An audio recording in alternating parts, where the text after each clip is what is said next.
शीतल, शीतल,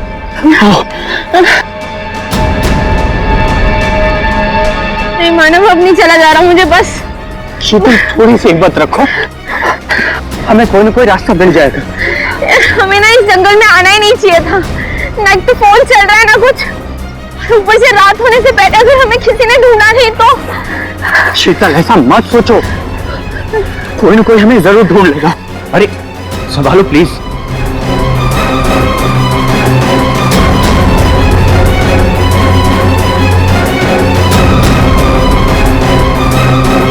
शीतल, शीतल जी,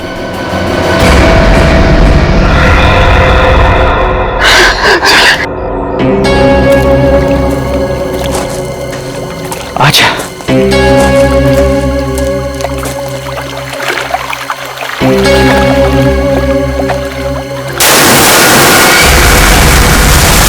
आवाज कैसी है? लगता है झील में कुछ गिरा है।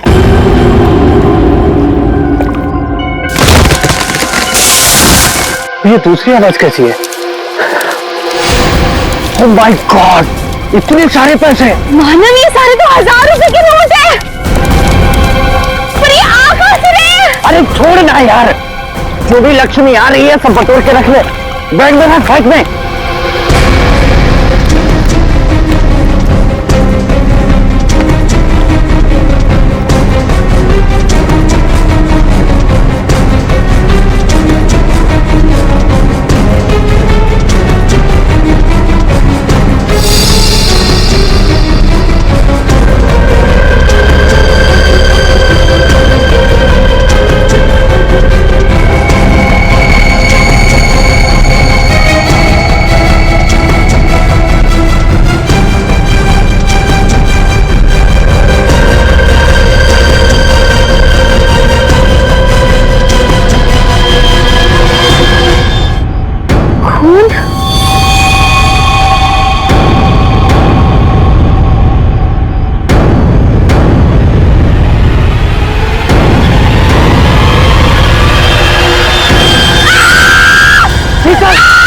शीतल, क्या हुआ शीतल? क्या हुआ?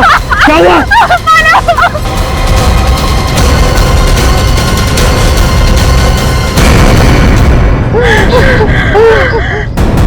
मानव, ये हमें गोली मार देगा। तुम दोनों मानव शीतल हो? तुम हमारा नाम कैसे जानते हो? मैं फॉरेस्ट ऑफिसर हूँ। तुम दोनों को ढूंढते हुए मैं यहाँ आया। किसी ने तुम दोनों के इस जंगल में गुम हो जाने की रिपोर्ट लिखवाई थी। ये बंदूक? ये ट्रैंक्विलाइजर गन है। रास्ते में अगर जंगली जानवर मिल जाए तो उसको बेहोश करने के लिए इसका इस्तेमाल करते हैं। अभी तुम्हारी चीखने की आवाज सुनी थी मैंने। क्या हुआ? क्या हुआ? ओह माय गॉड, ये कैसे हो गया?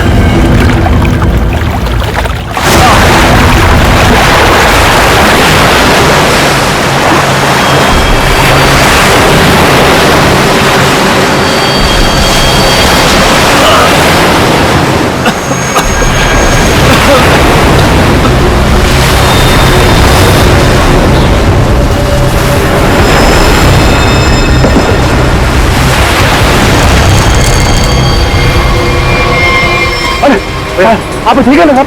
ठीक है। मेरी मंगेतर को किसी ने किडनैप कर लिया, उसे मार डालेंगे, प्लीज मेरी मदद कीजिए। आपको पहले हॉस्पिटल। आपके पास फोन है? फोन दीजिए प्लीज, मुझे सीआईडी को फोन करना है। हेलो साहब। गोली गोली भाई साहब, भाई साहब।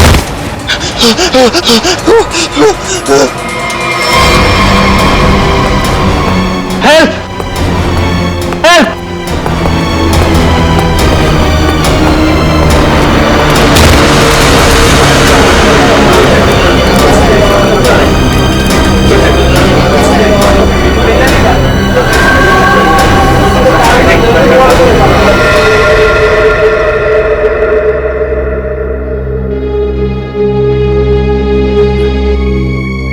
सैटेलाइट फोन देखते हैं। लॉक्ड है नया फोन। ये कोई मामूली आदमी नहीं है, कोई मामूली आदमी ऐसा फोन लेकर तो नहीं घूमेगा। पूर्वी, काम करो, देखो और कोई आईडी मिलती है क्या।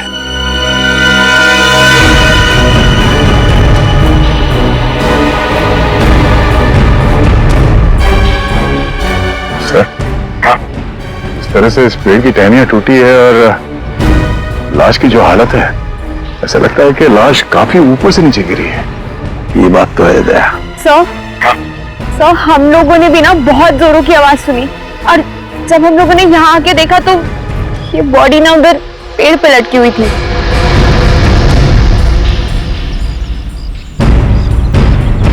वो क्या है? बैग जैसे लग रहा है दया। कहीं उसी आदमी की तो बैग नहीं। निखिल, वो देखो, ऊपर चढ़ के देखो क्या है। नीचे उतारो, नीचे उतारो उसे।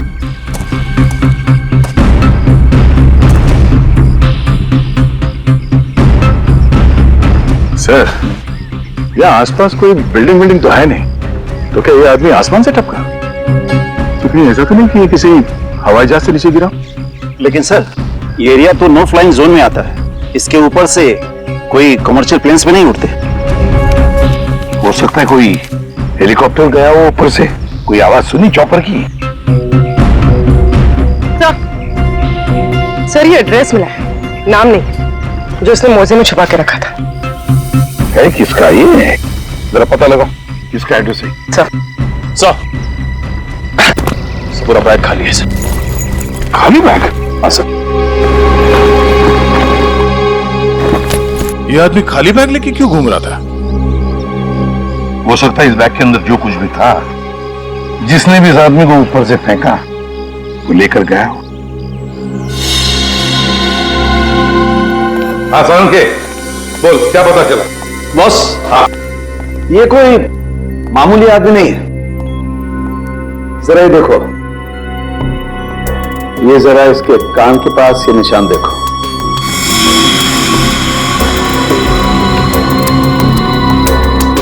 यार ये कोई सर्जरी का, ऑपरेशन का निशान लगता है। बिल्कुल बॉस, ये ऑपरेशन का ही निशान है। ये निशान देख करके मुझे लगा कोई ना कोई चक्कर है, और इसीलिए मैंने इसके चेहरे की अच्छी तरह से एनालिसिस की, तो इसका चेहरा कई बार बदला गया है boss. Plastic surgery? Plastic surgery. एक चीज और बताता हूं बॉस, यहां पर कुछ दिखाई दे रहा है?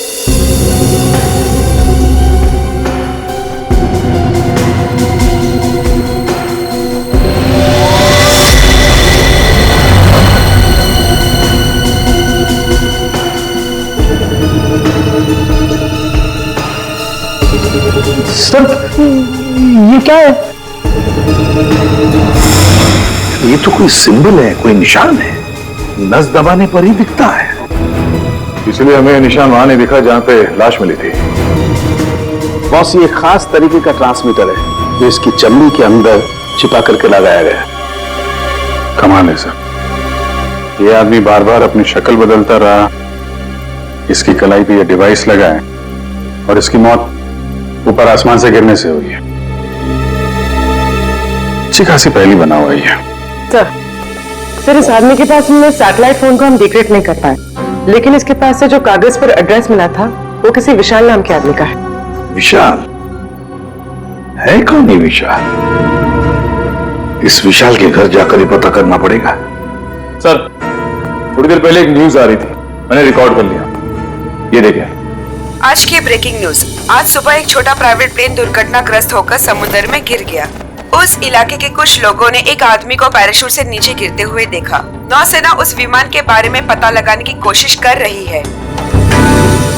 प्लेन समंदर में क्रैश हुआ है और वो झील भी तो पास में ही है।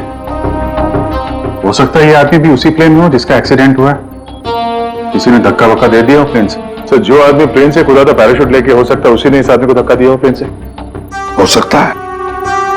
किसी भी कीमत पे हमें उस आदमी के बारे में पता लगाना पड़ेगा जिसने ये धक्का दिया हो। सर, एक बार प्लेन का पता चल जाए तो आदमी का भी पता चल जाएगा। जितने भी प्राइवेट एयरफील्ड है ना, वहां जाके पता लगाओ कि ऐसा कौन सा प्लेन कब उड़ा था और उसमें कौन कौन लोग सवार थे।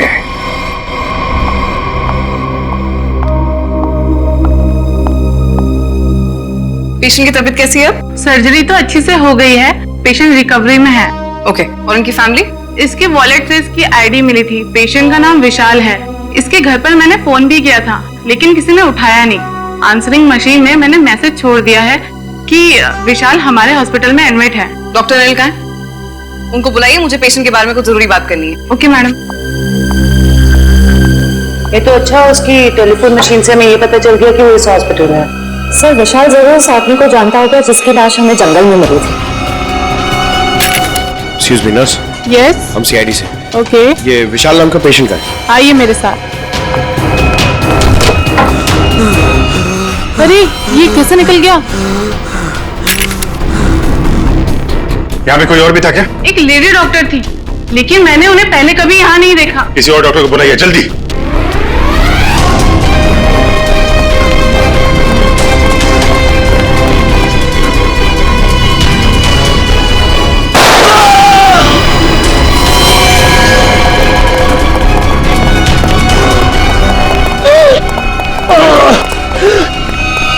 क्या हुआ? डॉक्टर नहीं थी, मैंने उसे पकड़ा तो गोली मार के उधर भाग गई। साहब, वो लड़की बाइक पे भागी साहब। बाइक पे भागी? हाँ जी। उसकी डिटेल भेजो कंट्रोल रूम में। भाग के जाएगी कहाँ? आयशा आयशा आयशा, विशाल को छोड़ो, हमारी प्रायोरिटी क्या है? वो ब्रीफकेस है ना? यदि नताशा के पास वो ब्रीफकेस नहीं है तो केडी के पास होगा। इसीलिए मैं कहता हूं सीआईडी को केडी की लाश जहां मिली थी वहीं पर कहीं ब्रीफकेस गिर गया होगा। जाओ जाओ, ढूंढो उसे, ढूंढो उसे, ढूंढो। Okay okay. मैंने तुम लोगों को एक छोटा सा काम दिया था, सिर्फ छोटा सा काम, वो भी नहीं कर पाए हैं? विशाल को निपटाने का काम।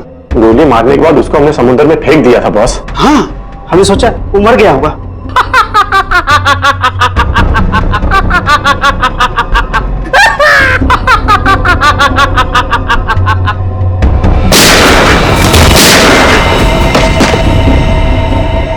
विशाल, जिस आदमी को प्लेन में से फेंका गया था तुम उसे कैसे जानते हो? सर मैं उसे नहीं जानता। सर मेरी मंगेतर नताशा एक इन्वेस्टिगेटिव जर्नलिस्ट है। सर पिछले कुछ सालों से अलग अलग इलाकों से एक ही उम्र की लड़कियां गायब हो रही थी। वो उसी के बारे में इन्वेस्टिगेट कर रही थी। सर उसको पता चला था कि कोई चाकू टाकू गैंग है जो इसके पीछे इन्वॉल्व है। चाकू टाकू? सर ये गैंग बहुत छुपकर चलाया जा रहा था, इसके बारे में किसी को कुछ नहीं पता था। ओह, तो उस आदमी के कलाई पे जो निशान था सर, वो शायद इसी गैंग की पहचान है। फिर? सर कुछ दिन पहले मैंने देखा कि नताशा बहुत खुश नजर आ रही है, तो मैंने उससे पूछा उसकी वजह क्या है। उसने मुझे बताया कि उसके हाथ बहुत जल्द कोई तगड़ा सबूत लगने वाला है। कैसा सबूत? सर वो तो मैं नहीं जानता सर, लेकिन कल उसका मैसेज आया कि कोई उसका बैग है जो घर पे रह गया है और मैं उस तक पहुंचा दूं। तो सर जब मैं वो बैग लेके उसका इंतजार कर रहा था तब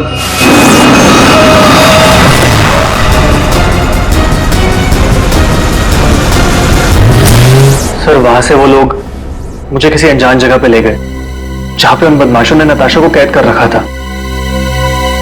कौन थे वो लोग? सर मैं नहीं जानता सर। सर मेरी आंखों में तो पट्टी बंधी हुई थी, मैं सिर्फ नताशा की आवाज सुन सकता था। वो सर अपनी जान की भीख मांग रही थी उनसे। उन्होंने तुमसे बैग छीन लिया, उसके बाद क्या हुआ? सर वो जो कुछ भी ढूंढ रहे थे वो उनको उस बैग में नहीं मिला। तुम उनसे बचकर कैसे निकले? सर उन लोगों ने मुझ पे गोली चलाई और मुझे समुद्र में फेंक दिया। सर मैं किसी तरह बच गया और तैर कर किनारे तक पहुंच गया, लेकिन वहां भी उन लोगों ने मुझे मारने की कोशिश की।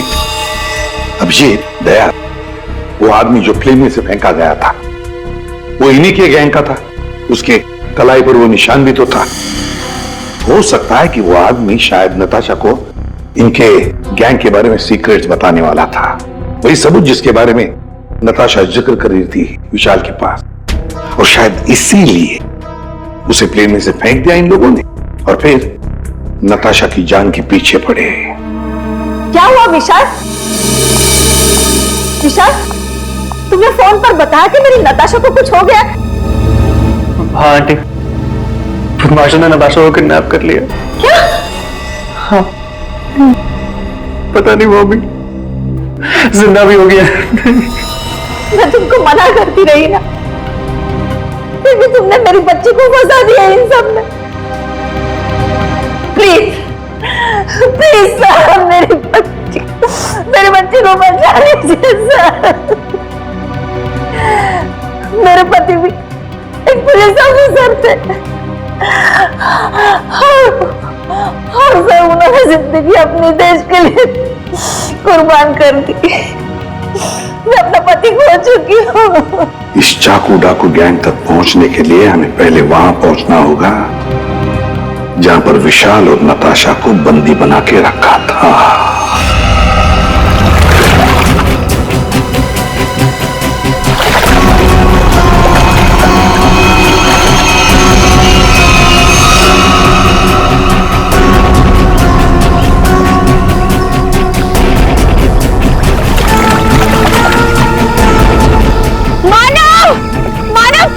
बहुत घबराहट हो रही है, चलते हैं ना मानव? शीतल, रुक जा। पैसे वाला बैग इसी झील में गिरा हुआ है, हम लोग माला माल हो जाएंगे। मानव, जितने पैसे मिले उतने काफी है ना। प्लीज यहाँ से चलो, इतना लालच सही नहीं है। 5 मिनट रुक जा।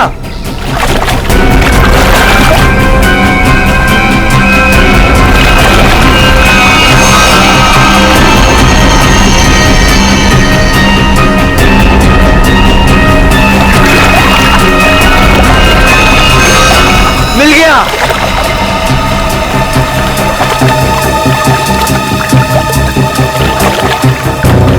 मानव, मुझे बहुत घबराहट हो रही है, तुम काम करो प्लीज, ये बैग ना वापस झील में फेंक दो प्लीज। कैसे बात कर रही हो शीतल? अरे ऊपर मारा छप्पर फाड़ कर दे रहा है। ले लो दोनों हाथों से, पकड़ो इसे, पकड़ो इसे, खोलते हैं।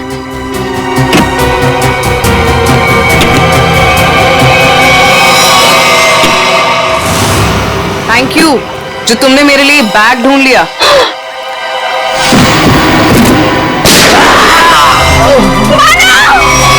प्लीज प्लीज मुझे छोड़ दो, मैंने कुछ नहीं किया, मुझे मत मारो।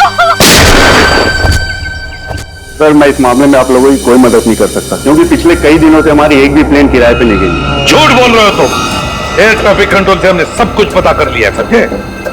उनके रेडार में साफ देखा गया है, कल यहाँ से एक प्लेन उड़ा था। जो एयरक्राफ्ट समंदर में गिरा है वो सेस्ना एयरक्राफ्ट है, जो सिर्फ तुम्हारी कंपनी किराए पे देती है। देखिए सर, आप लोग क्या कह रहे हैं मुझे कुछ पता नहीं सर, मेरा यकीन कीजिए सर। तो हमारे पास और भी तरीके हैं तुम्हें समझाने के, तुम्हारा मुंह खुलवाने के। एक बात अच्छी तरह से याद रखना, ये खून का मामला है, समझे? बताओ जल्दी। सर, मेरी कोई गलती नहीं, मैं सब कुछ सच सच बताता हूँ सर। सर, एक आदमी आया था सर, उसे पुरानी सीजनल प्लेन किराए पे चाहिए थी सर, और सर वो इतने ज्यादा पैसे देने को तैयार था कि सर मैं मना नहीं कर पाया, और बिना कोई जरूरी जांच के और बिना किसी पेपर्स के मैंने उसे प्लेन किराए पे दे दिया सर। उस आदमी को देखा है ना तुमने? हा? कैसा दिखता है वो? सर लगभग 5 फीट 10 इंच था सर उसका हाइट सर, गोरा था सर, और सर पतला था और हल्की दाढ़ी थी सर उसकी, और सर उसके साथ एक आदमी और था सर। ये दूसरा आदमी जरूर वही आदमी होगा सर, जिसने उसे प्लेन से धक्का दिया था। अब प्लेन क्रैश में बच के भाग निकला वो तो मर चुका, जिसने तुम्हें पैसे दिए थे। वो दूसरा आदमी है ना, उसका स्केच बनवाओ हमारे लिए।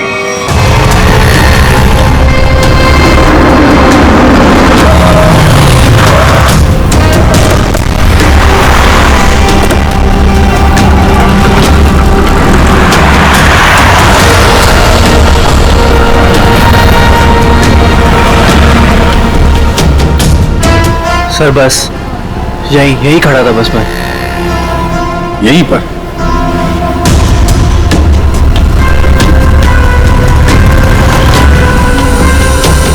देखो ईशा, अपने दिमाग पर जोर डालो और याद करने की कोशिश करो क्या हुआ था तुम्हारे साथ। ये वही एक तरीका है नताशा तक पहुंचने का।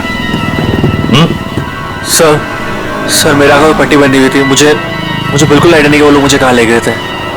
ठीक है, गाड़ी में बैठ।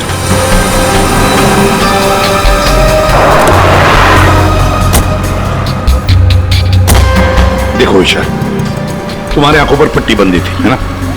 जी। तो आप ऐसे सोचो कि पट्टी है तुम्हारी आंखों पर, इसलिए आंखें बंद करो और याद करने की कोशिश करो। हर एक बात, छोटी बड़ी, जो कुछ भी, कोई आवाज, कोई खुशबू, कुछ भी।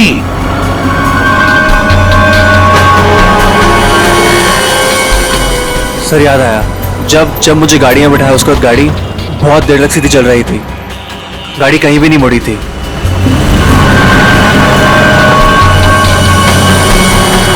सर तकरीबन 10 मिनट के बाद गाड़ी राइट में मुड़ी थी। राइट लिया था?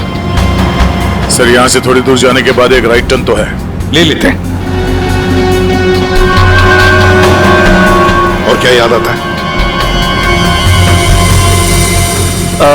मुझे ट्रेन की आवाज भी सुनाई दी थी। ट्रेन की आवाज? सर यहां से थोड़ी दूर पे रेलवे लाइन तो है। अच्छा, ये कौन सी ट्रेन थी, लोकल ट्रेन या मेल गाड़ी की आवाज? सर शायद लोकल ट्रेन की थी। Local train? और याद करने की कोशिश करो। सर उसके बाद गाड़ी राइट मुड़ी थी और वहां पे एक चर्च भी थी सर, क्योंकि मुझे वहीं पे चर्च की घंटी की आवाज सुनाई दी थी। तो वो रहा चर्च। सर उसके बाद गाड़ी ने लेफ्ट टर्न लिया था और थोड़ी देर गाड़ी चल रही थी। अच्छा, कितनी देर तक लगभग? सर ये तो नहीं पता है कितनी देर गाड़ी चल रही थी, लेकिन हाँ, जब गाड़ी रुकी तो उस वक्त रेडियो पे एक गाना चल रहा था, बल्ले बल्ले, और 99.9 FM पे सर। पूरी जरा फोन करो रेडियो स्टेशन पे 99.9 पे। सर और उसके बाद गाड़ी रोक दी गई और मुझे बाहर निकाल के किसी मकान के अंदर ले जाया गया। तुम्हें किडनैप कितने बजे किया गया था? सर मैंने उस वक्त अपनी घड़ी देखी थी, तकरीबन 6:30 बजे थे। Okay, thank you. सर गाना 7:15 में चला गया।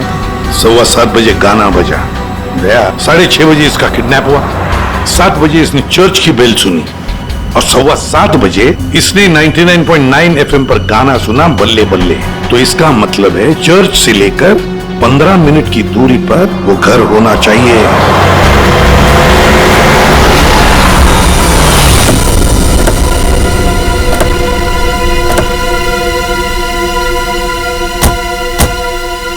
दया, रास्ता तो बंद है, खत्म हो गया रास्ता।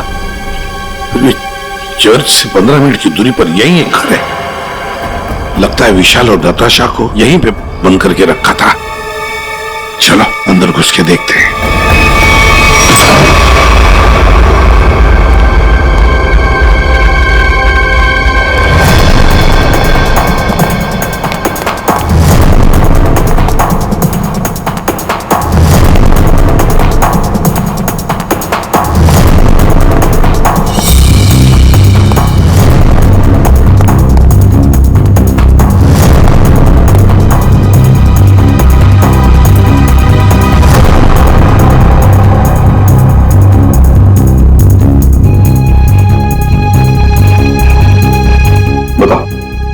क्या हुआ था यहाँ पर? मुझे यहाँ घसीट के लाया गया था। मेरी आंखों पे पट्टी थी। तो बता सकते हो कितने लोग थे, कुछ अंदाज? मुझे तकरीबन 3 लोगों की आवाज सुनाई दी थी। अच्छा, और उसमें से 2 आदमी थे और एक लड़की। 2 आदमी, उनके साथ एक लड़की भी थी? जी। उसी ने कहा था कि इसको गोली मार दो। फिर मैंने किसी के कदमों की आवाज सुनी मेरी तरफ आते हुए, और फिर गोली की आवाज आई और अचानक मेरी जांघों में आग लग गई। गोली मेरी जांघ में घुस गई थी।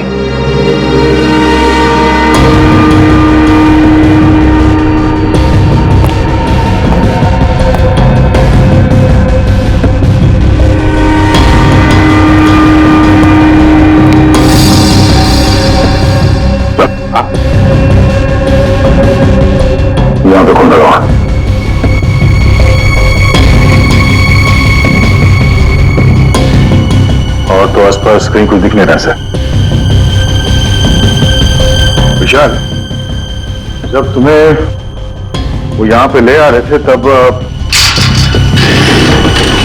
सर तो कोई आ रहा है।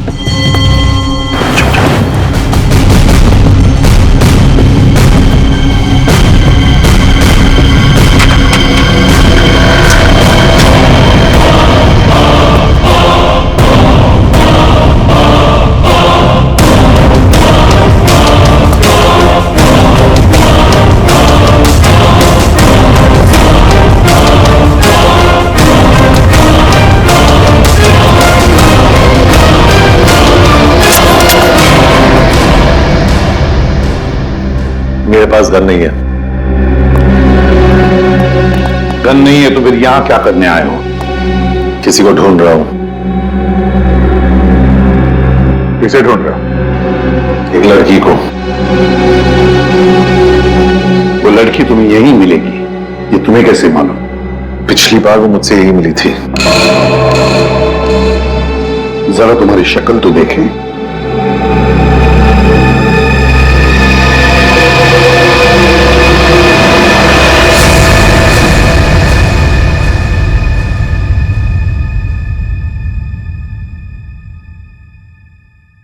तेरा हाथ देखा?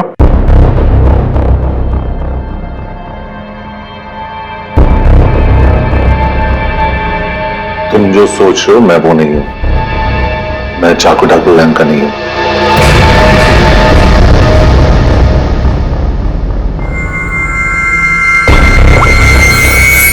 इसे जानते हो? ये तो भिखू लोमड़ी है। जानता है? सुपारी लेता है, खून करता है। इस भिखू लोमड़ी ने एक आदमी को प्लेन में से फेंका था नीचे, और वो चाकू डाकू गैंग का आदमी था। वो उसे छोड़ेगा नहीं, मतलब जरूर मारा जाएगा। इस भिखू लोमड़ी को देश से भागने के सिवा और कोई चारा नहीं है। और अगर उसे नकली पासपोर्ट बनाना हो तो मुझे मालूम है वो कहां जाएगा।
चाकू डाकू वाले तुम लोग की वाट लगा डालेंगे। वाट तो हम लगा देंगे। लोग दिखते नहीं है, पकड़ में नहीं आते, तुम सबके सब मारे जाओगे, सबके सब। हमें मार देगा? हाँ?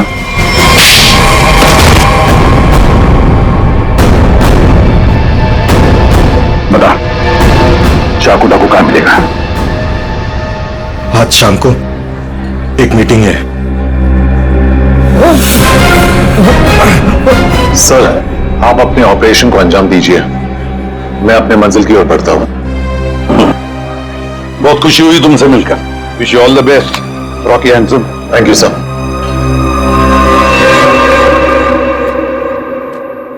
बॉस बॉस ब्रीफकेस मिल गया सर, और वो दोनों जो थे उनको भी खत्म कर दिया मैंने। इस ब्रीफकेस में जो कुछ भी है उसे किसने किसने देखा है? अब सिर्फ मैंने।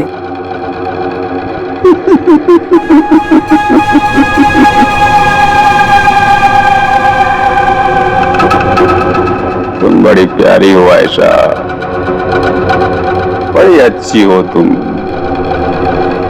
क्या करें? इस ब्रीफ केस में जो कुछ भी है उसे देखने के बाद कोई जिंदा नहीं रह सकता, समझे? बॉस, मैंने इस ग्रुप के लिए कितना सब कुछ किया बॉस। आयशा,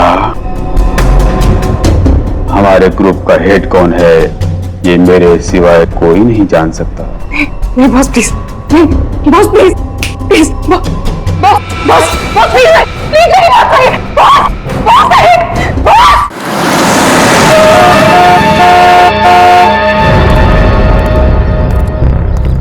अपनी पहचान बताओ। मैं मेंबर नहीं हूं, लेकिन बॉस ने मुझे मीटिंग में बुलाया।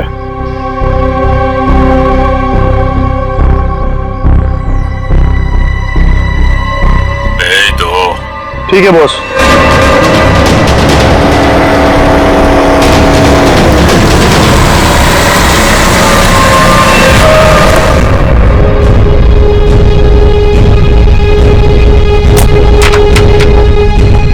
आओ बिकू, आओ।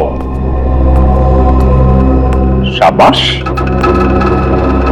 तुम्हारी इतनी हिम्मत कि तुम वापस यहाँ आ गए। मेरा काम था तुम्हारे ग्रुप में छुपे हुए उस गद्दार को मारना, जो रिपोर्टर नताशा को ग्रुप के बारे में सब कुछ बताने वाला था, और मैंने वो किया। हाँ, पूरा कर दिया। लेकिन मैंने तो आपको ये कहा था कि हमारे काम की कानो कान खबर नहीं होनी चाहिए। लेकिन तुम्हारी बेवकूफी की वजह से केडी की लाश सीआईडी को मिली लाश, और वो सीआईडी हमारे ठिकाने का पता ढूंढ रही है।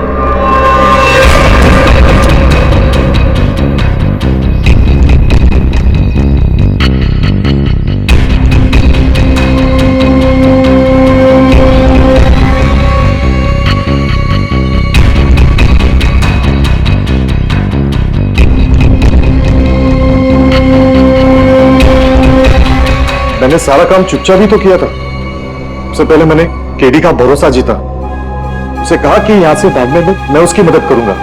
बड़ा ही शातिर खिलाड़ी था केडी तुम्हारी गैंग का।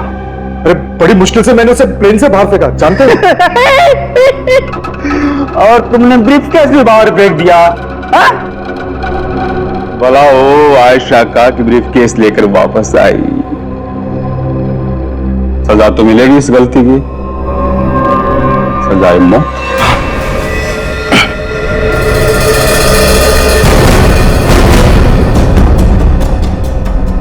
इसका मतलब आप मुझे भी मार डालोगे? हमारे ग्रुप की खासियत है कि हम अपना काम साइड में करते हैं, किसी को दिखा के नहीं करते। और तुम्हारी बेवकूफी की वजह से आज पूरी दुनिया को हमारे काम के बारे में, हमारे बारे में पता चल चुका है। तुम्हें सजा तो मिलेगी, सजा है मौत।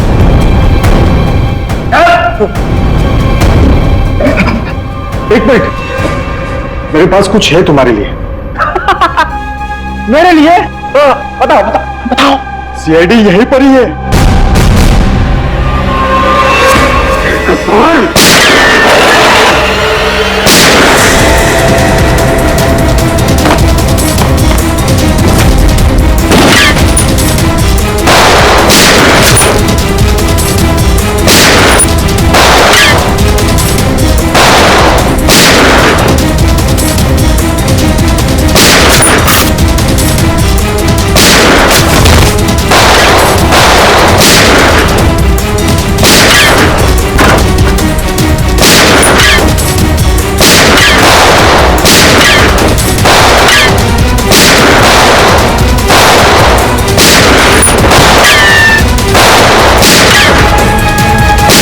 वो भाग रहा है।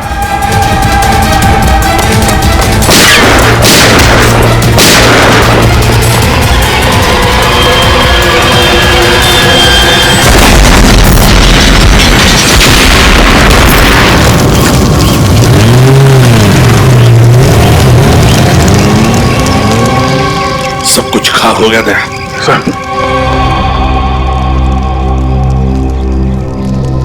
सर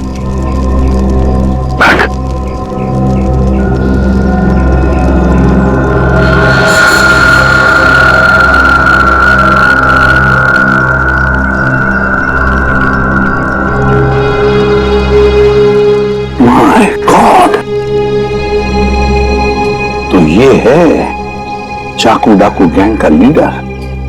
दया, अभिजीत को इन्फॉर्म करो जल्दी।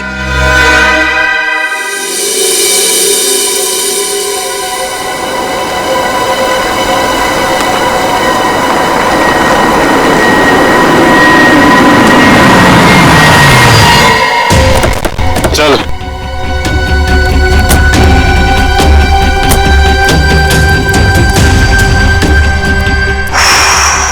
ये कहाँ आ गए अब क्या करने वाले हो तुम लोग मेरे साथ? क्या करने वाला हूँ? कुछ नहीं करने वाला हूँ। तुम्हें बस उड़ना है तुम्हें इस देश से दूर, जहाँ तुम्हें कोई पहचान ना पाए, कोई ढूंढ ना पाए। ये प्लीज ऐसा मत करो मेरे साथ, मुझे छोड़ दो।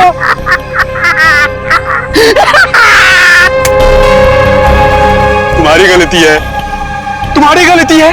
किसने कहा था तुम्हें ना गुजरने को हमारे धंधे में? मैंने कहा था, इसने कहा था, किसने नहीं कहा था? फिर क्यों घुसड़ी अपनी नाक हमारे धंधे में? और हमने तुम्हें मारा नहीं। क्यों नहीं मारा मुझे? इसलिए नहीं मारा तुम्हें कि मुझे छोड़ दो, प्लीज छोड़ दो मुझे, प्लीज।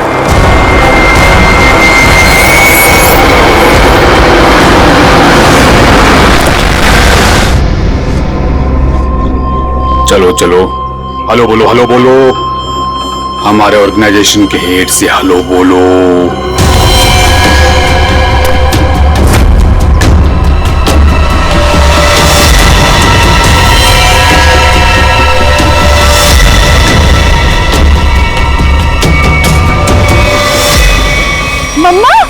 मम्मा आप इस गैंग की हेड है?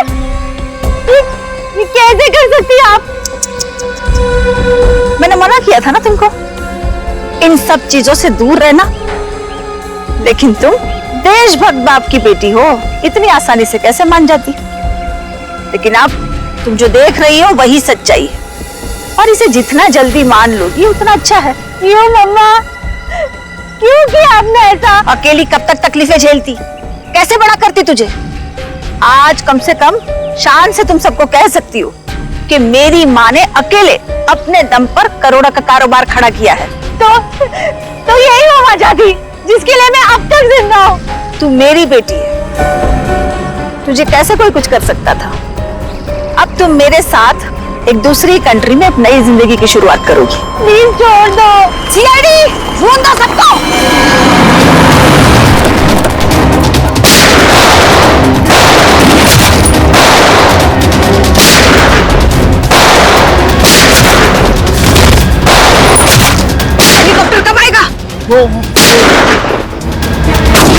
मम्मा छोड़ो मुझे, मम्मा। वहीं रुक जाओ, वरना इसे उड़ा दूंगी। ये कुछ नहीं करेगी। चुप रह।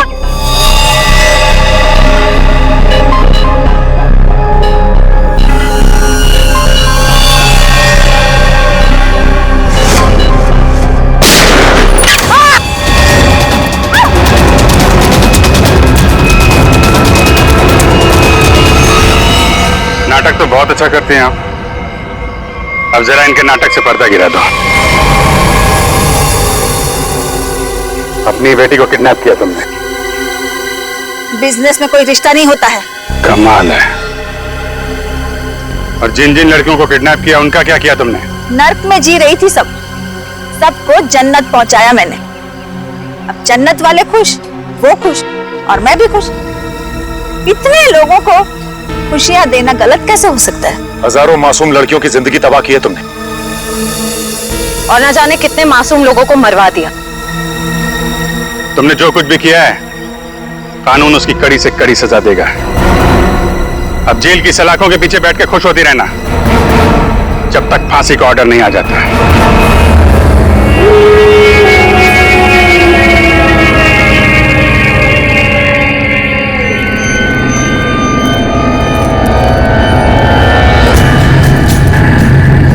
अरे वो देखो, वो घर आने वाला है, उसकी तरफ देखना भी मत। हाँ मैं तो जोर से भाग लूंगा आंखें बंद करके बस। हाँ, और फिर कहीं गिर जाएगा टकरा के। तो फिर मैं करूं क्या? जब भी उस घर की तरफ देखो तो वही एक अजीब सी परछाई डांस करती हुई। चलो चलो। अरे वो देखो, 2 दिन से वो आदमी एक ही जगह पर खड़ा है। अरे आदमी नहीं है, आत्मा है, आत्मा। हाँ, लगता है आत्मा अटक गई है। लेकिन ये है कौन? ये यहाँ तो वो बुढ़िया रहती थी, वो आजकल दिखाई नहीं देती। शायद मर गई है या कहीं गायब हो गई है। अरे तो भैया रह कौन रहा है? उसकी तो एक भतीजी भी थी। अरे हाँ, दोनों यही रहती थी, अब दोनों की दोनों गायब है। लेकिन कहाँ? पकड़ो यार, आज मैं देख के ही आता हूँ क्या है। क्या? आ रहा हूँ। समर प्लीज, पागल जाए क्या? समर रुको ना, मैं आ रहा हूँ। प्लीज रुको, मैं आ रहा हूँ। ओके, क्या कर रहा है तू? इसको ना कुछ ज्यादा हीरो बनने की आदत है। समर प्लीज मत जाओ। Summer summer summer summer.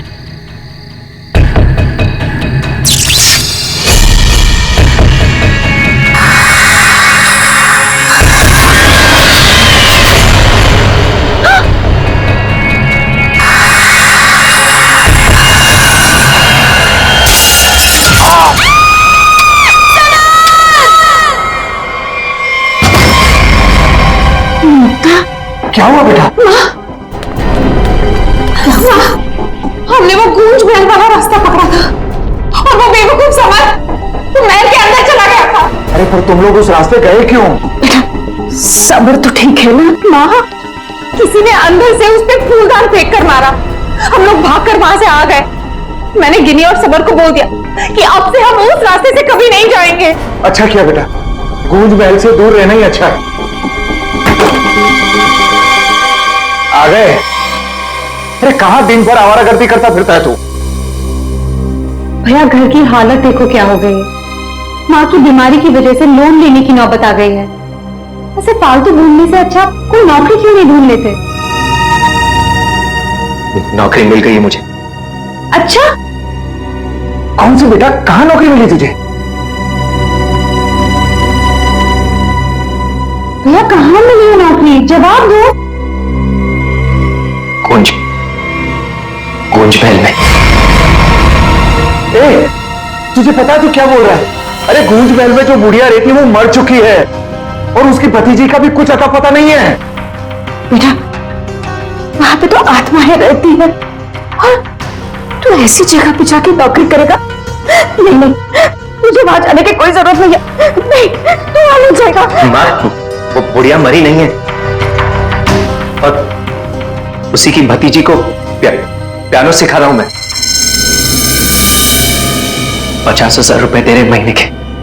50,000? Music सिखाने के इतने सारे रुपए? माँ मैं ये 50,000 रुपए एडवांस। अब हमारी सारी मुसीबतें खत्म। भैया मैं बताया आज रात को हमारे साथ क्या? म्यूजिक सिखाऊंगा मैं पैसे कमाऊंगा, म्यूजिक सिखाऊंगा, पैसे कमाऊंगा। ये लड़का कभी किसी की नहीं सुनता, तुम देख लेना कोई कोई मुसीबत ला के रहेगा एक दिन ये। बल्लू को नौकरी मिल गई और उसने मुझे बताया भी नहीं, और ये ऐसे अजीब से बर्ताव क्यों कर रहा है? वो देखो देखो कैसे कैसे अपने आप से बातें कर रहा है। पता नहीं किससे बातें करते रहता है। बल्लू बल्लू। हाँ हाँ हाँ, मुझे जाना होगा समर। बल्लू हमारी बात तो सुनो। मुझे काम के लिए लेट हो रहा है। गूंज महल में मेरा इंतजार हो रहा है। बल्लू बल्लू मेरी बात सुनो, वहां मत जाओ। मैं नहीं जानता कि तुम क्या कर रहे हो, लेकिन वहां जाने का खतरा है। ये देखो मेरे साथ क्या हुआ है।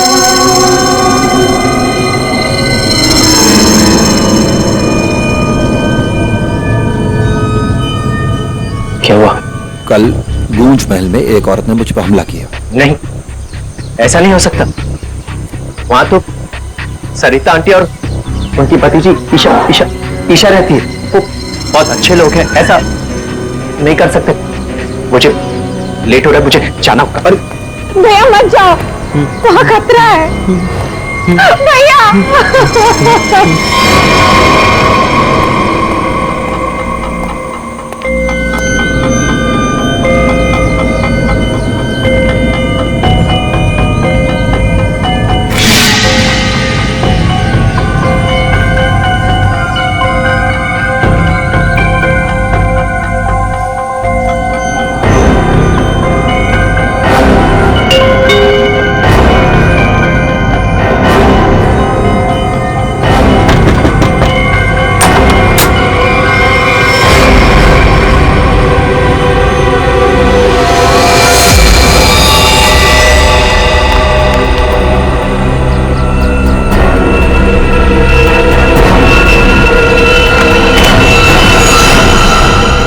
मैंने तो इस लड़के से सारी उम्मीद ही छोड़ दी है। पता नहीं कैसी नौकरी है, नौकरी है भी या नहीं। देख, मेरा बेटा आया होगा, देख तो।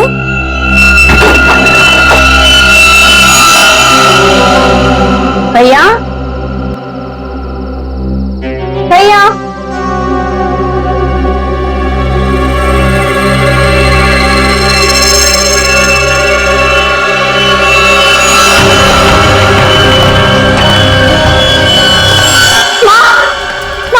बल्लू का टिफिन छोड़कर चला गया।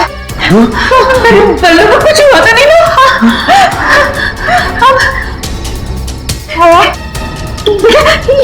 ये क्या?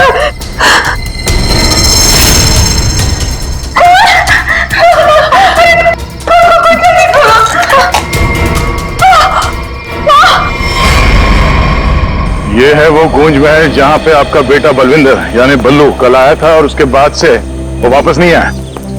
यहाँ पे दो औरतें रहती हैं, एक बुजुर्ग औरत सरिता देवी और उसकी भतीजी ईशा है। और आप लोगों के हिसाब से वो लोग कुछ अजीब है, राइट? सर ये पूरा घर ही अजीब है। यहाँ की खिड़कियों से रोशनी चमकती है, साए दिखते हैं, यहाँ से गुजरने वाले लोगों पर चीजें फेंककर हमला करते हैं। पता नहीं मेरा भाई कैसे फंस गया यहाँ। बल्लू यहाँ नौकरी करता था? जी हाँ, इसी घर से मेरे बेटे का खाने का डिब्बा वापस आया था, खून से भरा। और सर जब पता लगाने के लिए मैं अपने दोस्तों के साथ यहाँ आई थी तो हमने दरवाजा खटखटाया, आवाजें लगाई, डोरबेल बजाया, लेकिन किसी ने जवाब नहीं दिया। सर यहाँ मेरे बेटे के साथ जरूर कुछ हुआ है, उन लोगों ने जरूर कुछ किया है सर। प्लीज मेरे बेटे को बचा लीजिए।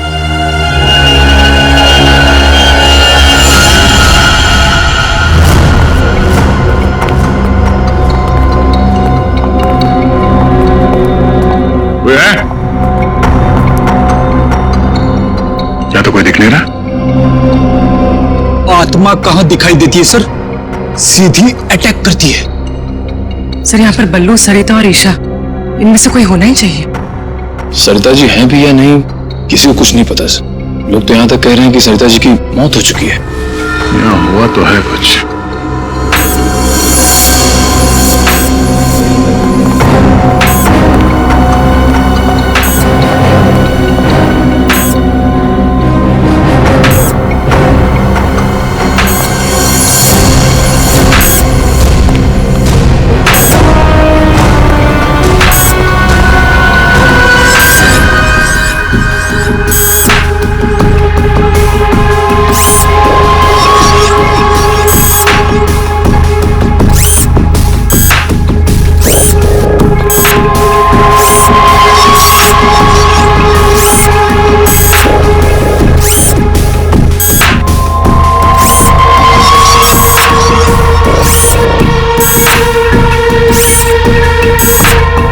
ये क्या है तो ये इंसान ही, मगर मैकेनिकल पुतला बना दिया है।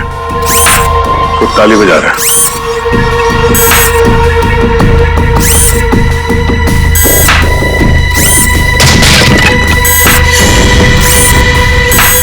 ठीक है, नजर रखो इस पे, हम लोग देखते हैं।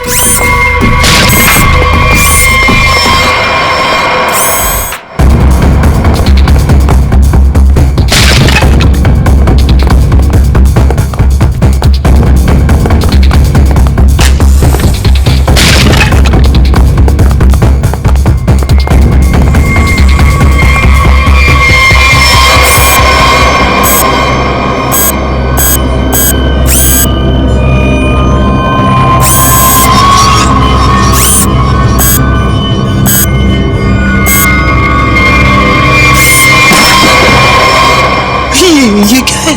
ये तो रोबोट जैसा कुछ है। इसके एक्शंस और मूवमेंट्स देखो कितने मैकेनिकल है।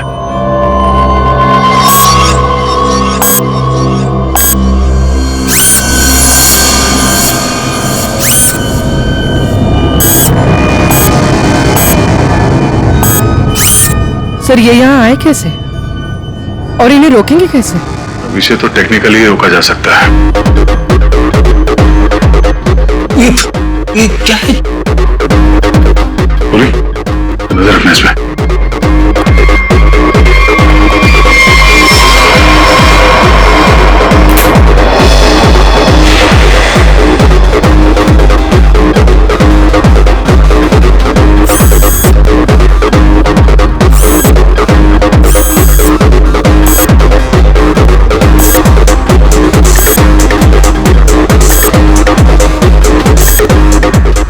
यंत्र मानो और सब लोग अपने मूवमेंट्स ऐसे ही दोहरा रहे हैं। कौन है ये लोग और इन लोगों के साथ ऐसा किसने किया?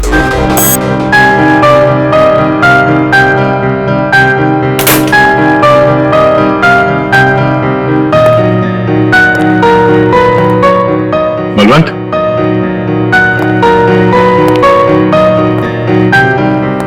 बल्लू, बल्लू,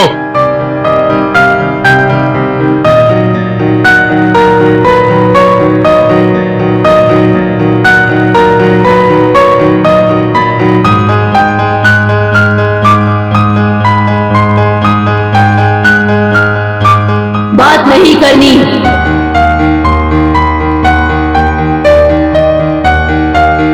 क्या हो गया तुम्हें? और तुम ये लड़की की आवाज में बात क्यों कर रहे हो? और ये तुम्हारे कपड़ों पे ये खून कैसे? हाँ? बल्लू इधर देखो, मैं तुमसे कुछ बात कर रहा हूं, मेरी तरफ देखो।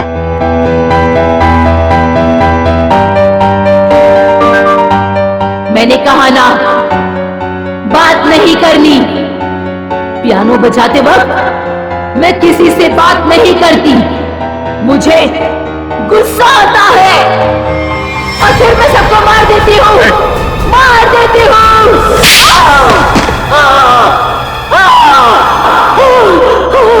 बोलो, बोलो। एक्सक्यूज मी, कौन है तुम? तुम कौन हो? हाथ ऊपर। देखिए आप गोली में चलाना, गोली में चलाना। ये मेरा ही घर है, आप गोली में चलाना, मारना मत मुझे प्लीज। तुम्हारा घर है ये? हाँ, ये मेरा घर है। क्या खेल खेल रहे हो तुम यहाँ? हाँ? और तुम्हारे घर में ये सब लोग कौन है? शायद ह्यूमन मशीन्स है जो तुम्हारे इशारे पे नाच रहे हैं। क्यों? सर ये क्या कह रहे हैं आप? मैं नहीं जानता सर। सर मेरी कंसर्न क्या आपको बताता हूँ सर। ये मेरा घर है और यहाँ पर जो है ना सर, मेरी सरिता आंटी और मेरी एक कजिन है ईशा, वो रहती है सर। वो कैसी, वो देखने के लिए आया था सर मैं। That's my only concern. ये कौन है मैं नहीं जानता। आप कौन? सीआईडी। सीआईडी? मेरा नाम आकाश है। मैं सूरत में रहता हूँ सर, और यहाँ पर है ना हर 2-3 महीने में एक बार आता रहता हूँ सर। प्रॉब्लम क्या हुई मैं आपको बताता हूँ। उनका फोन है ना स्विच ऑफ आ रहा था, तो मुझे पता नहीं चल रहा था कि क्या हुआ है। और फिर अब यहाँ पर आकर देखता हूँ तो आपको यहाँ पर ये इसके शर्ट पर खून लगा है सर। मेरी आंटी और ईशा को इसने कुछ किया तो नहीं ना सर? इसने मार तो नहीं डाला ना उन्हें सर?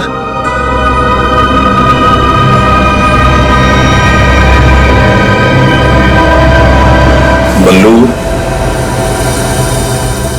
बल्लू तुम सुन रहे हो? मैं तुमसे बात कर रहा हूं। हाँ, अब मुझसे कुछ पूछ रहे हैं? हाँ। क्या हुआ? बल्लू हमें बताओ, तुम गुंज महल गए थे ना, तब तुम्हारे साथ क्या हुआ? क्या हुआ तुम्हारे साथ? कुछ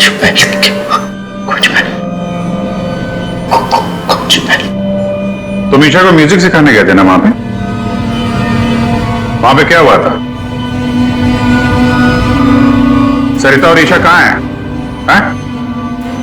सर मुझे समझ नहीं आ रहा है कि आप लोग इसे इतना प्यार से क्यों पूछ रहे हैं। He is a criminal। Sir इसी ने मेरी आंटी और ईशा को कुछ किया है, और वहां पर आपको जो इंसानी पुतले मिले थे ना, सब इसी का किया जा रहा है। शक तुम्हारे ऊपर भी है। तुम्हारे घर में मौत का खेल चल रहा था और तुम्हें मालूम तक नहीं।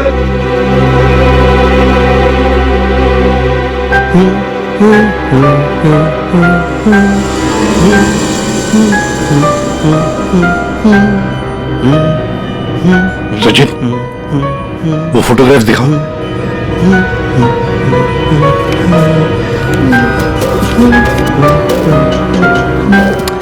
इन तस्वीरों को ध्यान से देखो, बताओ कौन है ये लोग और इनका ये हाल किसने किया? ये सब लोग जिंदा है, जिंदा है। ये लोग तुम्हें जिंदा लग रहे हैं? हाँ, जिंदा जिंदा। मुझे बताया गया था कि ये रिश्तेदार हैं और म्यूजिक सुन रहे। ये झूठ बोल रहा है सर, इनमें से कोई मेरा रिश्तेदार नहीं है। सर ये ड्रामा कर रहा है, सबको मार दिया और अब क्या बकवास कर रही है? तुम्हें चाय के लिए कहा था ना, चाय किधर है? हाँ? ये ईशा कुछ बोल क्यों नहीं रही? ये अकेला क्यों ताली बजा रहा है? हाँ? मम्मी को बोल देता हूं, रुकूं या भाग जाऊं? कितना बड़ा और डरावना घर है। सर आप मेरी बात सुनिए सर, ये पूरा का पूरा पागल हो चुका है। He's a psycho killer। Bablu क्या हुआ था कल जब तुम ईशा को म्यूजिक सिखाने गए थे? कुछ याद है वहां पे क्या हुआ था? हा?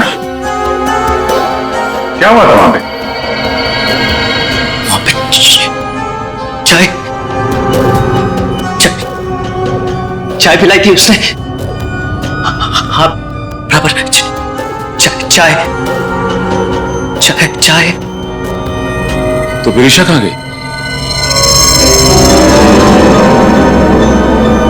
बल्लू, बल्लू, किसका खून था तुम्हारे कपड़ों पर? हाँ? फिर दया पर हमला क्यों किया तुमने? कपड़े अरे मेरे कपड़े बदल गए। मेरे कपड़ों पे खून था, खून था कपड़ों पे। खूनी के कपड़े पे खून ही होता है। एक मिनट आप जरा उधर चलो। चुप रहिए, बीच में बोलिए मत। चाय लेके आओ। ईशा को ये आदमी तो किसी भी सवाल का जवाब ठीक ठीक दे नहीं रहा।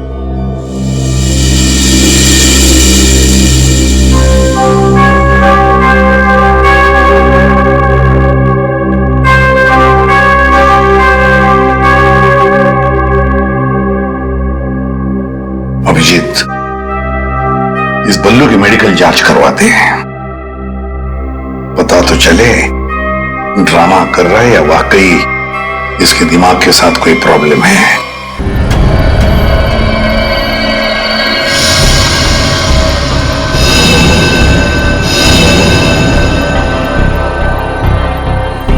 बल्लू की कमीज पर एक लड़की का खून लगा हुआ। इस कमीज पर जो खून लगा है लड़की का है, ये मैंने पता लगा लिया है। ये रही उसकी डीएनए रिपोर्ट। अब मैं आपसे सिर्फ ये जानना चाहता हूं कि ये जो लड़की मरी है ये कौन है और इसे किसने मारा? इसे आपने मारा है? नहीं? या फिर इसे आपने मारा है? नहीं? या फिर इसे तुमने मारा?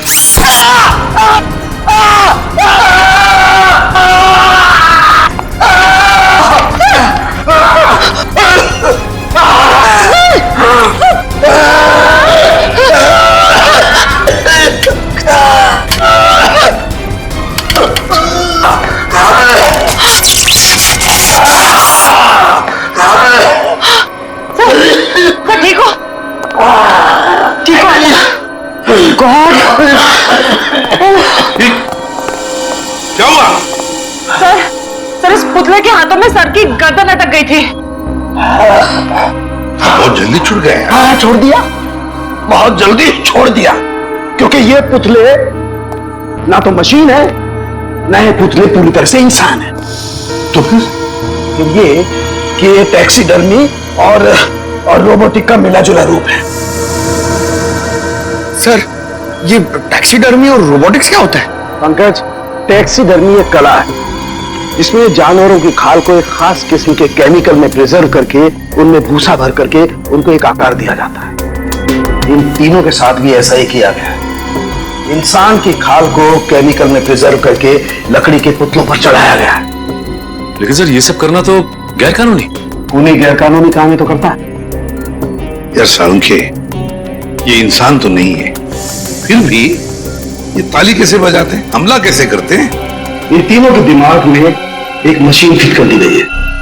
इसका कंट्रोल खूनी के हाथ में, और खूनी ने उस मशीन के जरिए इनके चारों तरफ एक खास घेरा निश्चित कर दिया।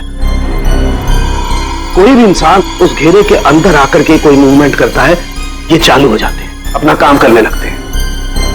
एक्टिव हम लोग भी तो आसपास घूम रहे हैं डॉक्टर साहब। नहीं, इन तीनों की मशीन को मैंने डीएक्टिवेट कर दिया था। वहां उस पीछे वाले में कुछ गलती रह गई। अब बस, और ये एक्टिविटी इनकी मेमोरी में पहले से फिट है। और इतना ही नहीं बॉस, इनके अंदर और भी बहुत कुछ है। आओ दिखाता हूं।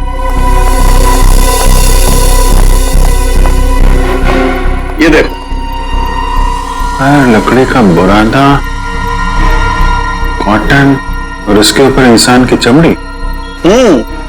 बनाने वाले ने तो बना दिया बॉस, लेकिन वो भूल गया कि इंसान की चमड़ी में और जानवर की चमड़ी में एक खास फर्क होता है। इंसान की चमड़ी जानवर जैसी मोटी नहीं होती है, इसीलिए उसे कितना भी केमिकली ट्रीट कर लो, कितना भी केमिकल में डाल लो, वो इंसान की चमड़ी जैसी नहीं रह सकती है। इसीलिए इनकी चमड़ी जो है जगह जगह से सिली हुई।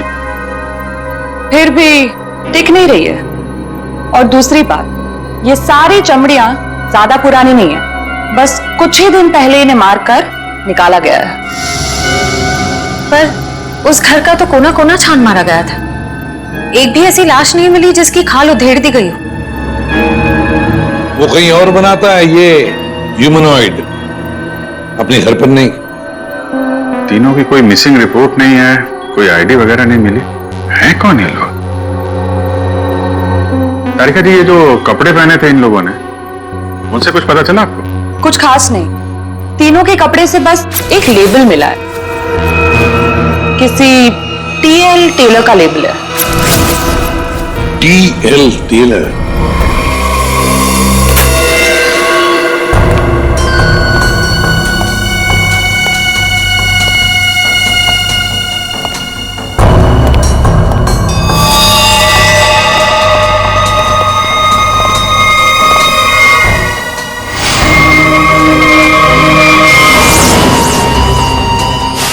मारा जैसा।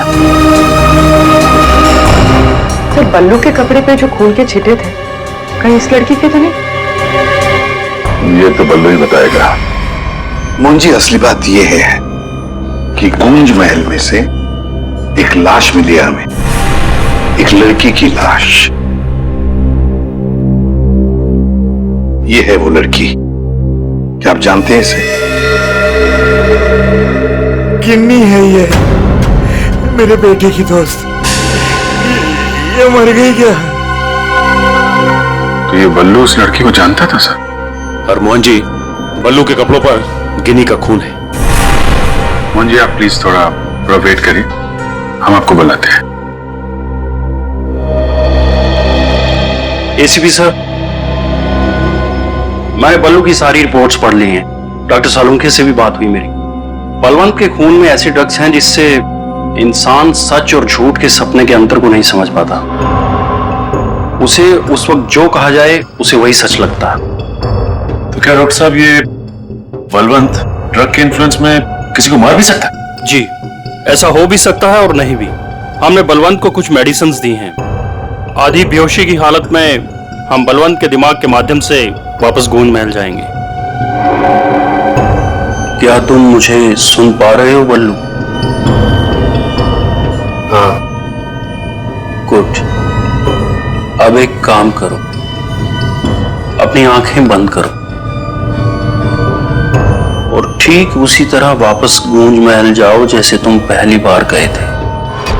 बोलो ईशा, क्यों बुलाया? वो मेरे पास एक नौकरी है तुम्हारे लिए, करोगे? नौकरी? हाँ, तुम म्यूजिशियन हो ना, पियानो बजाते हो, मैं जानती हूँ। मैं तुम्हें 50,000 रुपए दूंगी। 50,000? हाँ, अब तुम यहाँ बैठो, कहीं जाना मत, मैं तुम्हारे लिए चाय बना के लाती हूँ, ठीक है? यही बैठना। चाय नहीं चाहिए ईशा, सुनो, ये 50,000 की नौकरी कर लूं? कर लेता हूं, पैसे अच्छे हैं, उससे माँ का इलाज भी हो जाएगा। लेकिन ये ईशा मुझे कुछ बताने वाली थी, उससे कुछ बोल नहीं रही, पता नहीं क्या हुआ ऐसे। और ये घर भी थोड़ा सा अजीब लग रहा है, कहीं ईशा कोई मुसीबत में तो नहीं है?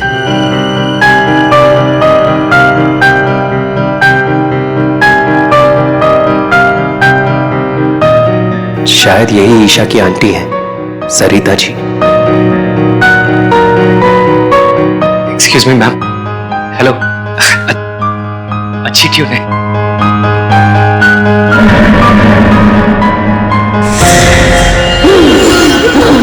नहीं छोड़ूंगी। छोड़ो। किसी को नहीं छोड़ूंगी। चलो, हरी बोलो। नहीं छोड़ूंगी। संभालो उसे, मार डालेगा डॉक्टर। नहीं छोड़ूंगी। संभालिए आप इसे। नहीं छोड़ूंगी। बल्लू, ये लड़की की आवाज में क्यों?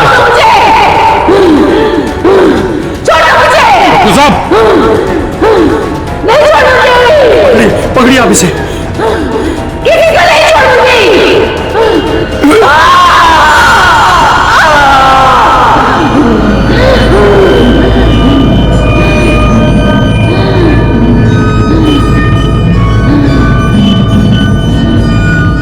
नहीं छोड़ूंगी, किसी को नहीं छोड़ूंगी। पतला बना दिया, परेशान कर दूंगी। बची हुई बॉडीज मछलियों को खिला दूंगी।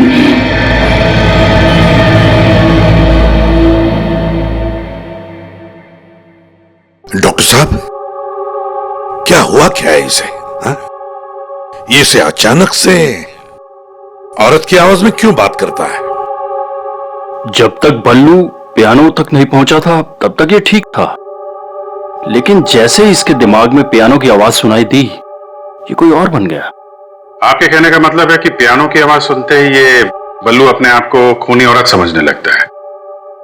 मतलब ये किसी के वश में है, किसी ने हिप्नोटाइज किया है इसे। क्या लगता है आपको डॉक्टर साहब? हाँ, ये टेलर्स का पता चल गया सर, जिसने तीनों मानव मशीन के लिए कपड़े बनाए थे सर। अच्छा, टीएल टेलर्स।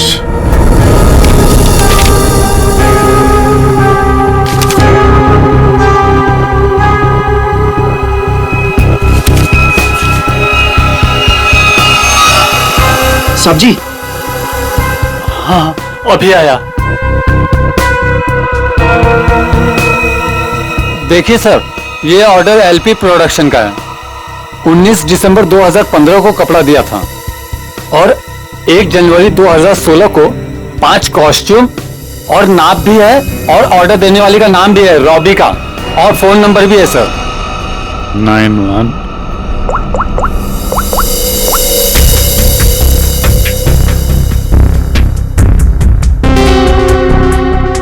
सर, फोन बंद है। कोई बात नहीं, इस फोन की लास्ट लोकेशन ट्रेस करो और कुंडली निकालो इस रॉबिका की। सर। हाँ सारुण साहब। अभिजीत, इन्यूमिनेट्स में हमें भूसे के साथ साथ 2 और खास चीजें मिली हैं। एक तो एक खास कागज के टुकड़े, ऐसा कागज जिस पर न्यूज छपती है, अखबार में काम आने वाला कागज, और दूसरा समुद्र के नमक के कुछ अंश। थैंक यू वेरी मच सारुण साहब। क्या हो सर? एक कारखाना ढूंढो जहां पे अखबार को छापने का कागज बनता और वो जगह समंदर के करीब हो।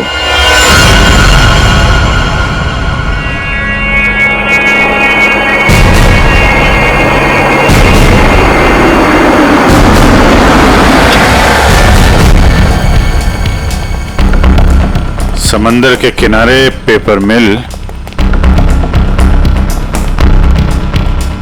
और वो भी बंद पड़ी हुई।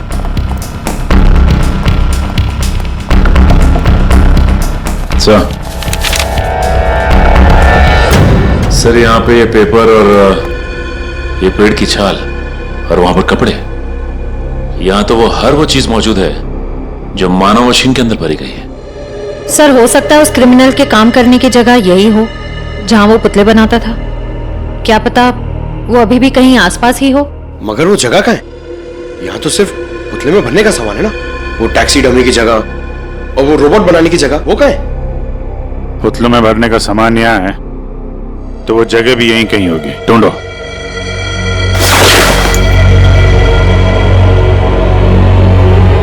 सर!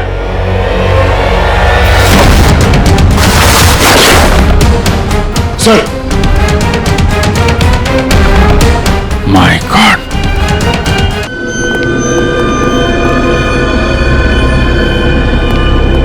तो ये वो जगह है जहां पे ह्यूमन मशीन बनाई जा रही है।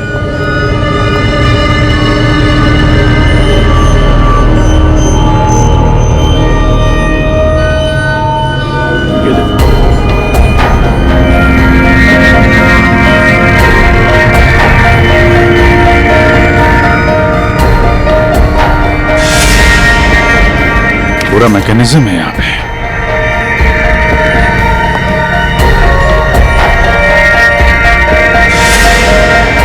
सर! हाँ? सरिता जी का robo. Oh no.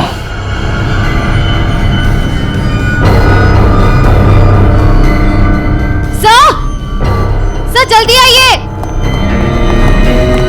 Sir Isha, sir खूनी ने इसका सारा खून निकाल दिया। इसकी सांसें भी बहुत धीमी चल रही हैं। इसको हॉस्पिटल लेके चलो जल्दी। एम्बुलेंस को फोन करो। हेलो। सरिता को तो उसने रोबोट बना दिया, अब इसका भी वो हल करने वाला था। सर रोबिका की लोकेशन का पता चल गया। आज तो हद हो गई। कब से मैं के लिए इंतजार कर रही हूँ। कोई मुझे सीन समझाएगा या फिर मैं पैकअप अनाउंस कर दूं। काजल, काजल कहाँ हो तुम? नहीं चाहिए मुझे। काजल! सॉरी रोबिका मैडम, एक्चुअली वो स्क्रिप्ट में थोड़ा सा चेंज हुआ है। व्हाट? सीन में चेंज हुआ है? लास्ट मिनट में डायलॉग्स कैसे याद करूंगी? एनीवे, स्क्रिप्ट दो। मैम एक्चुअली जो सीन होने वाला है ना, वो स्क्रिप्ट आपके को स्टार के पास है। How can you do this? तुमने स्क्रिप्ट मुझसे पहले को स्टार को दे दी। तुम जानती हो ना मैं कौन हूँ। शो क्विट कर दूंगी 1 मिनट में। टीआरपी नीचे और शो बंद। बोलो क्विट करो। एनीवे, कहाँ है वो को स्टार? मैम वहाँ आपका नया को स्टार आपका वेट कर रहा है। ओके, अभी मजा चखाती हूँ उसको।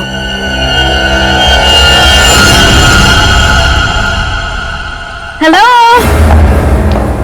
कोई है? यहाँ तो कोई नजर नहीं आ रहा। हेलो, कोई है यहाँ पर? हेलो, हेलो, कोई है? पता नहीं ये काजल भी ना यहाँ क्यों भेज दिया मुझे।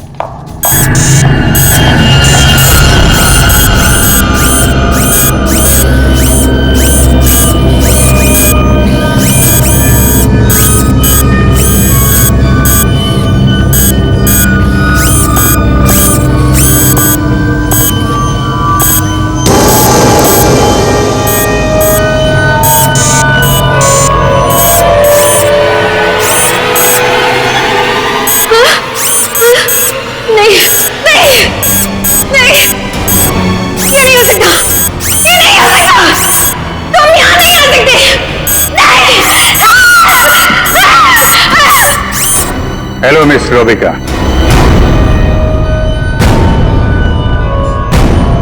कौन हो तुम सब? और ये सब नाटक क्या है? हमें छोड़िए, आप ये बताइए कि आपने ऐसा क्यों कहा कि ये यहां नहीं आ सकते? आप जानती हैं ना? मैं डर गई थी, इसीलिए मेरे मुंह से कुछ भी निकल गया। सच बोलिए, सीआईडी से हम लोग। सीआईडी? जी हाँ, इन मशीनी मानव के पीछे क्या कहानी है? कौन है वो 3 लोग जिन्हें तुमने इस हालत में पहुंचा दिया? ईशा और सरिता के साथ क्यों किया तुमने ऐसा? मैं सामने जरूर हूं, लेकिन इसके पीछे दिमाग किसी और का है। किसका है? लेकिन सर, आपने हम सबको यहाँ क्यों बुलाया है? हाँ सर, मेरी समझ में ये नहीं आ रहा है कि आप लोग किस किस को पकड़ेंगे। कभी बल्लू प्रसाद, कभी हम लोगों से पूछताछ। आखिर आप लोग चाहते क्या है ना? कुछ तो बताइए सर, ये सब किसने किया है? सारे सवालों का जवाब मिल जाएगा, लेकिन यहां आप लोगों को बुलाया है एक कहानी सुनाने के लिए। कहानी? जी हां, कहानी एक इंसान की, जिसका दिमाग बड़ा शातिर था। उसके दिमाग में एक प्लान पल रहा था, लोगों को मारना, फिर रोबोटिक्स और टैक्सीडर्मी के जरिए उन्हें वापस जिंदा करना। और ऐसे में वो मिला एक खूबसूरत लड़की से, जिसकी एक बेरहम आंटी थी जो उसे बहुत तंग कर रही थी। उस लड़के के दिमाग में एक आइडिया आया। उसने उन दोनों को एक बहुत बड़े कोठी में शिफ्ट करवा दिया।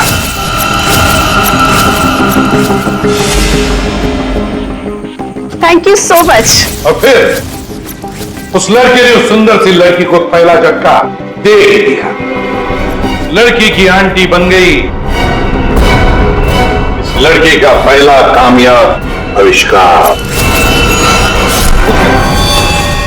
और हैरानी की बात यह है कि वो सब उसके वो दोस्त और कलीग्स थे जो उसके साथ विदेश में काम करते थे। अब हुआ ये कि ये लड़की इस लड़के से बहुत डरने लगी, और फिर उससे बचने के लिए उसने अपने और एक दोस्त की मदद मांगी। ऐसे रो मत, मैं हेल्प करूंगा तुम्हारी, तुम बताओ क्या करना है। और जब खूनी को यह बात पता चली तो बहुत भड़क गया। प्लीज मुझे मत मारो, मुझे छोड़ दो प्लीज। उसने उस लड़की को कैद कर लिया और उसके दोस्त को बेवकूफ बनाया। उसने उसे यह एहसास दिलाया कि ये सब कुछ जो हो रहा है वो उसी की वजह से हो रहा है। तो तुम जैसा बोलोगे मैं वैसा करूंगी, प्लीज मुझे जाने दो। और उस बेचारी लड़की ने अपने मददगार दोस्त के चाय में ड्रग मिलाकर उसे हिप्नोटाइज करना शुरू कर दिया।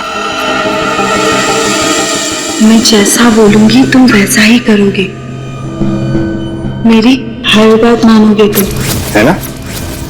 दिलचस्प कहानी। सर ये कहानी तो इस घर की और बल्लू की है। हाँ, सरिता, ईशा और उस खूनी की कहानी है ये। लेकिन सर वो खूनी कौन है? वही तो, खूनी कौन है कौन खूनी?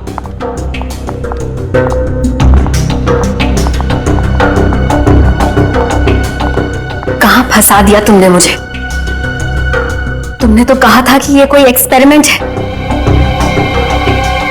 तुमने तो खून ही कर डाले। ये सब तुमने किया समर? हाँ, ये सब मैंने किया, और ये सब मैंने किसी और वजह से नहीं। ये सब मैंने सिर्फ इसलिए किया क्योंकि मैं चाहता हूं कि साइंस की दुनिया में मेरा नाम सुनहरे अक्षरों में लिखा जाए, और कि मेरे इतने बड़े एक्सपेरिमेंट को वो लड़की, वो ईशा बर्बाद कर देना चाहती थी, और इसके लिए उसने उस बल्लू से मदद भी मांगी। और तुमने बल्लू के चाय में वो ड्रग मिलाकर उसके दिमाग में ये बात बिठा दी कि वो एक औरत है और उसे लोगों को मारना है, और उसके लिए ट्रिगर थी पियानो की वो धुन।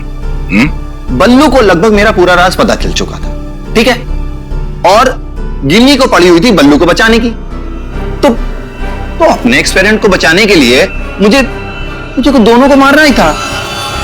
और आप बताइए, अब जो लोग मर चुके हैं उनका असली कातिल भी तो चाहिए ना लोगों को, बस इसीलिए मैंने बल्लू को फंसा दिया और गिन्नी को मार दिया। साइंस की दुनिया में अपना नाम सुनहरे अक्षरों में देखना चाहते थे तुम। दिमाग तो था, है, पर क्या करें, विकृत है, विकृत। अपने इस घटिया एक्सपेरिमेंट के लिए न जाने कितने मासूम लोगों की जानें ली तुमने। तुम्हें जीने का कोई हक ही नहीं है। फांसी होगी तुम्हें, फांसी। इस तरह के और भी एपिसोड देखने के लिए हमारे चैनल को सब्सक्राइब करें और बेल आइकन दबाना ना भूलें।